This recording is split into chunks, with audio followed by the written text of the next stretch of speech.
Capricorn, this is Mimi from Divination by Mimi, and welcome to your March 1st through the 15th, 2017 Tarot Oracle reading with a little bit of astrology. So for you, Capricorn, your ruling planet, well, right now in your constellation you have Pluto, god of the underworld, of death.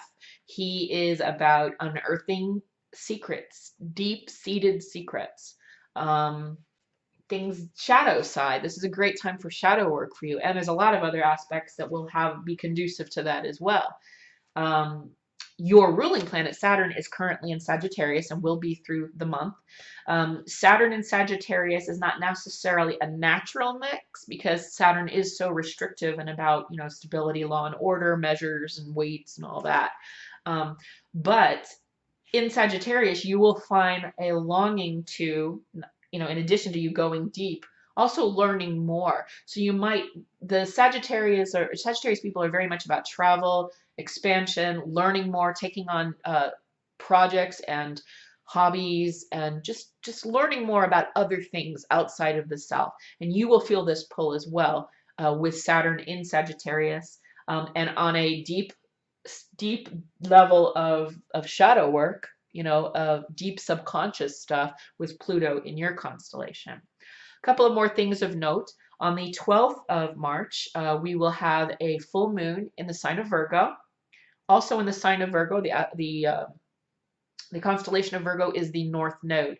The nodes, the lunar nodes, south and north, have to do with what we came into this lifetime with and what we're to learn to evolve within this lifetime. And the North Node for us collectively at the moment is in Virgo.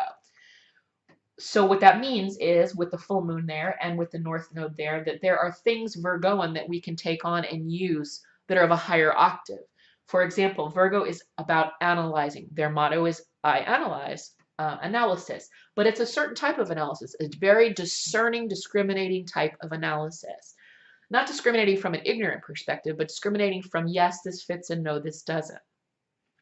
So this gives you the opportunity to look at things, to learn things, and to do that with a critical eye. And the higher octave, it's a very good critical eye. Also, Virgo comes forth with a altruistic nature. They are very sincere and serious, actually. So they don't BS you. They don't have a hidden agenda generally. I mean, other aspects in their chart would be considered as well, need to be considered as well. But here's how it will help us as a collective. On the 4th, Saturday the 4th of March, Venus, this is the planet of relationships, love, aesthetics, value in beauty, value generally, is going retrograde. That will last for approximately 6 weeks. Will be finished around the 15th of April.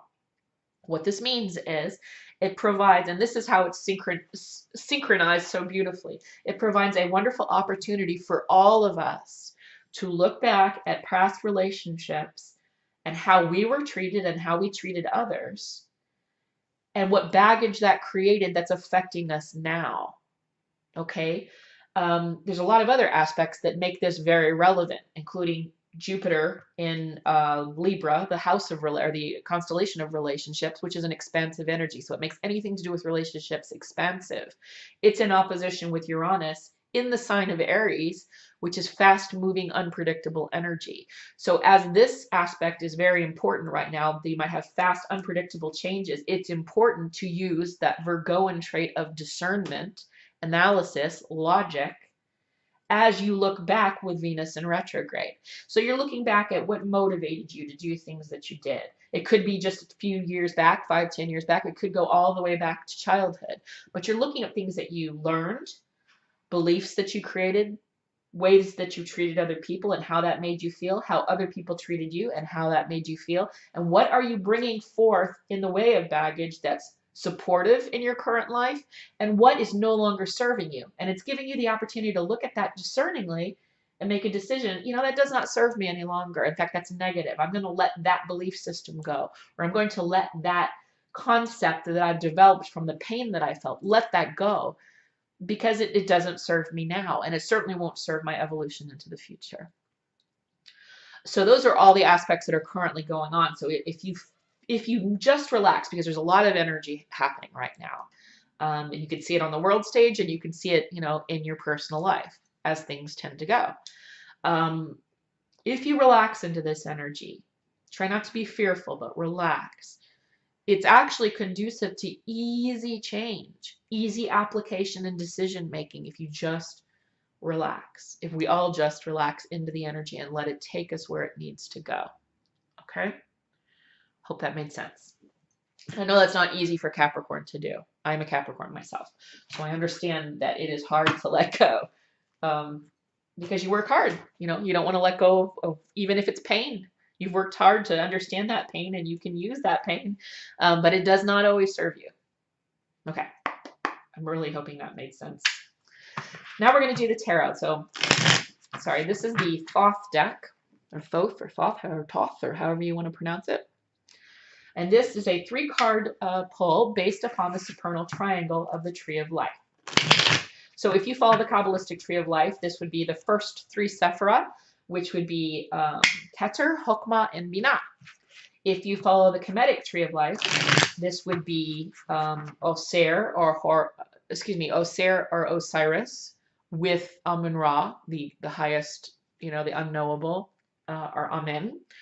This would also be Tahuti or Thoth, and it would be Sekert, which would be the equivalent of Binah or Binah would be its equivalent in Kabbalistic Tree of Life. For us, basically what this is going to mean is the superconscious, the conscious, and the subconscious mind. Just a couple more shuffles here, and then we'll get started.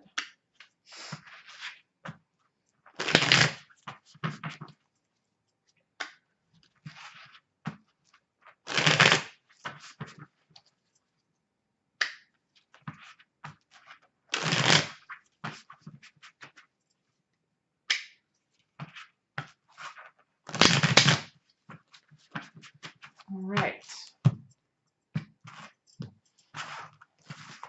In addition to the tarot, we're going to use the cartouche for clarification. And if needed, we've got 2 types of runes if something's just not clear. But so far today, everything's been pretty clear. So what do we need to know? Capricorns ruled by Saturn, currently having Pluto in their house with all the energy that's going on for the 1st through the 15th. What do we need to know? What is Spirit trying to tell us? Capricorn. Did I get 3? I did. I got 3. All right. Superconscious, conscious, and subconscious. Okay. Queen of Cups in the superconscious. Conscious mind is defeat in reverse. Subconscious is death transformation. Very interesting, particularly since we have Pluto in our constellation at the moment, which is one of the rulers of this card. And if you look at it, you can see why. Death is about transformation, but if you see, he's reaping. And what he's reaping is akin to Pluto, digging deep to learn why we do the things we do. Again, there's all synchronicities here, finding out why we did what we did. Why did we act the way we did in that past? Or why did we say that was an okay way for someone to treat me? And how is that affecting me now? So all very synchronous. Synchronistic? I don't know. Okay, so superconscious is talking about the Queen of Cups. The Queen of Cups is Cancer. Cancer energy is mothering, family. I don't mean mothering in a bad way. I mean the mother, what the mother means, nurturing. It's a very intuitive sign. And it is asking you to have, now it's also your direct opposite, your polar opposite on the natal chart, Capricorn, is Cancer. Very often we as Capricorns can have run-ins with Cancer because in so many ways they are at the opposite end. They look at things from the opposite perspective completely. But there's a reason why we were born into this particular natal aspect, because there's something to learn from that opposite. So Spirit here is urging you to take on a Cancer perspective, something that's going to be very foreign to you. We tend to think of security, hearth and home, stability as the first and foremost motivator for things. That's why we work hard as Capricorns. However, Cancer, obviously, because of the way we were born into our natal chart, has something to offer in this. We need to learn something here. Spirit is urging it. We need to learn, and I'm getting a feeling it has to do with relationship to others, which makes sense because that's all about Cancer. We need to soften our speech. Spirit is urging us to soften our heart. On our mind, we've got the Five of Swords, which is defeat. Okay? In reverse, it's the release of. So the fives belong to, in the Kabbalistic tree of life, Jebra, or in the Kemetic tree of life, it would be Herakuti. These are ruled by Mars. War, right? We feel that we've been defeated in the past. We have a misguided feeling that there's a need to defeat, that we have a feeling that there needs to be a competition. And this is kind of the opposite of Cancer. In our conscious mind, we feel it's us and them, and it is all about points. We need to earn this amount of points to win, that there are winners and that there are losers. And really, from a Cancerian water perspective, there isn't. There's really no us and them or me and you. It's fluid. So I believe, and as this is on the conscious mind, this concern with winning, this concern with, yay, I've won this, and that's just everything. Well, it's not. Cancer is letting you know that it's not about competition, that life is not about competition. It is not about getting one over. It is not about having one gotten over on you. It's not about defeat and loss versus victory and wins. It's about learning and growing. And Spirit here is urging you to look at your polar opposite, which is saying there's no competition. There is no us and them. There is no me and you. There is only relationships. It's asking you to soften your heart. And I'm not saying this in a mean way, because I am a Capricorn and I understand this need. To not look at life in this way. And your subconscious is kind of aware of this already. Again, the Death card, ruled by Pluto, is about unearthing our motivations, unearthing why we feel the way we do. Why do we feel everything's a competition? Why do we feel as though there's a fear that somebody's going to take something from us? Okay? Because we've worked very hard for it. Do not fuck with our stuff. I get it. 100% I get it. But actually it's just stuff, and stuff is all illusory and all temporary. So we're being urged to release that need. And when we do that, when we soften our heart and we release this need to have the competition, to know that, you know, I'm okay because I've won. Well, you're actually okay if you've lost too. And you've never really lost. You've learned. It's all about learning. We're learning. So let's let this go. Subconscious is already telling you, it's already urging you to look deep. Transformation is coming. You are on the earth, and I'll get clarification with this with the cartouche, but particularly here and here, you are unearthing something about yourself that will transform you. It will transform you. All the symbolism in this. This is Lady Frida Harris's artwork is just tremendous. There are serpents. There are fish. There are humans that are part water, part human. That's basically the skeleton of Osiris with the helmet of, I guess that's Upper Egypt. I think that's Upper Egypt, or maybe lower. I know, I can never remember. But basically he is reaping. That's death as the reaper, looking at the harvest, looking at the earth, looking deep below the earth to find out why we do what we do. And when we do that, we don't worry about losses and wins. We don't worry about what we've got and don't fuck with it. We don't even really worry, actually.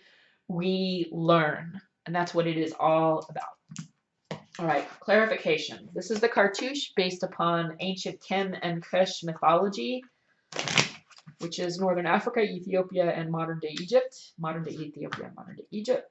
So this includes the energies, the elementals, and the characters of the pantheon of ancient Egypt.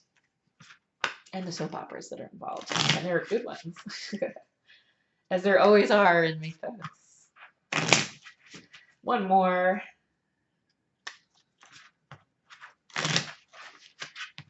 Let's learn a little bit more about the defeat here in reverse. Are we letting that go? Are we understanding?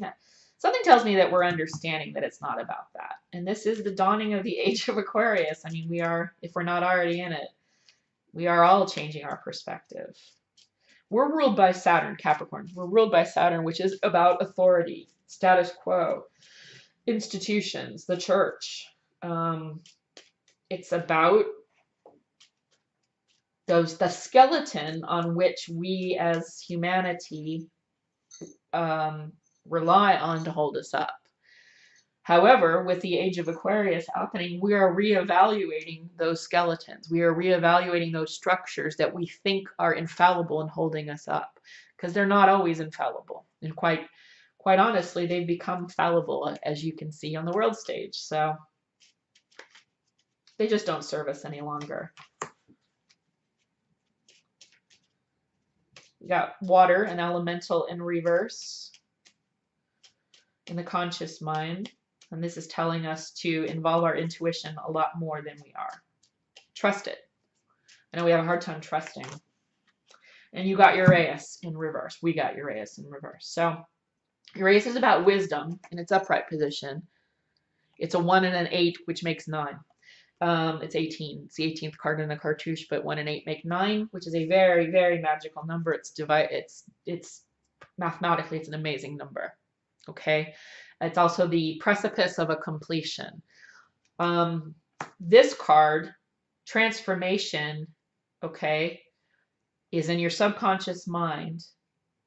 And the message that came through for clarification on it is changing the way that you look at what is wise and what is not, what is good advice and what is not. And it's telling you to not rely on other people's ideas of what is right and wrong, to look within for the answers, to use your moral compass internally to make a determination on what is right and what is wrong, which goes back to this. So in the conscious mind, we are letting go of the ideas of what is good and what is bad, what is winning, what is losing, what is mine, what is yours, working hard versus not working hard, what's deserved and what's not, and so on. These are paradigms that we are used to because, again, ruled by Saturn, this is this and this is this, and that's just the way it is. 3 dimensions. But we are seeing that that's different. What we're being urged to do, which we haven't in the past. Okay, the clarification here, which goes right back to Cancer, the Queen of Cups. We need to employ, right? We need to trust our own wisdom.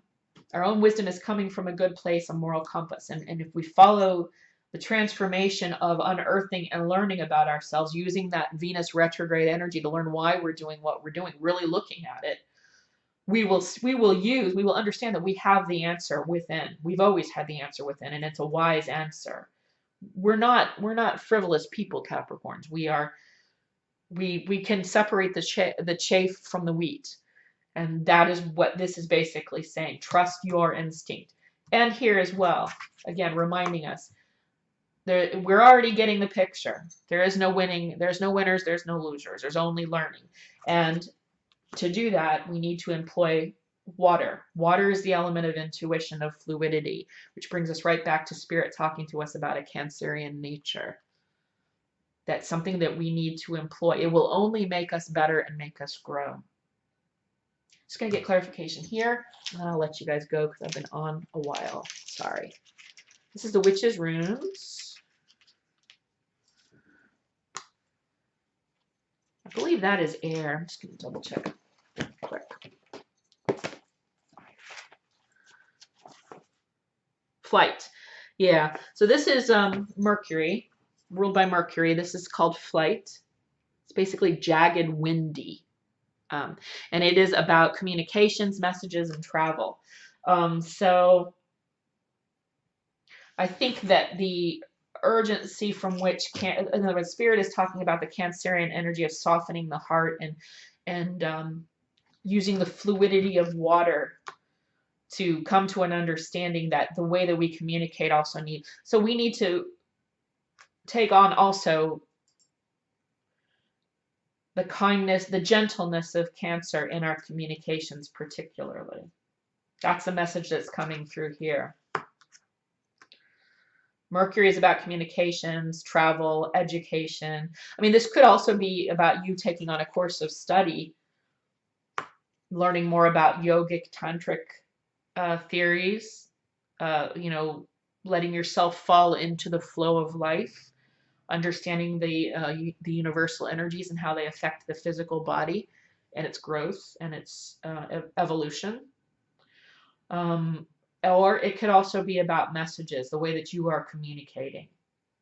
I tend to think because we're talking about a personal endeavor here, a personal journey, this is about you taking on some kind of course of study. You're going to either be traveling somewhere to, look, maybe you'll go to Egypt to learn, who knows, Egypt, or Chem. Maybe you'll go there to learn something new, to gain the perspective that you need to really move past this dichotomy of us and them, stuff and things, winners, losers.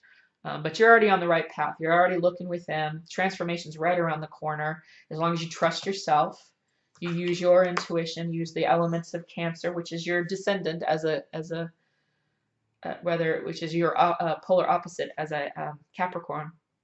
Use that and use whatever you learn here to make those wise decisions. Yeah. Yeah. I think that's it. Okay, guys, I'm really sorry this was so long. This is a general reading, so if it didn't resonate with you, please, leave any questions that you have below. If you have any criticism, please leave it below. If you would like a personal reading, something that's specific to a question that you have or your life, please feel free to email me at mimimemes@hotmail.com. That email address can be found in the description box below this video. If I don't hear from you personally, then otherwise, I will speak to you when I send the messages for the full moon on around the 11th or the 12th. And then, of course, with the zodiac messages that will come up at the middle of the month when we do the 15th through the end of the month. So that said, thank you for hanging in there if you did. It's 22 minutes long. I think yours is the longest yet. You take care. Enjoy. And ride these energies. Just relax into it. No fear.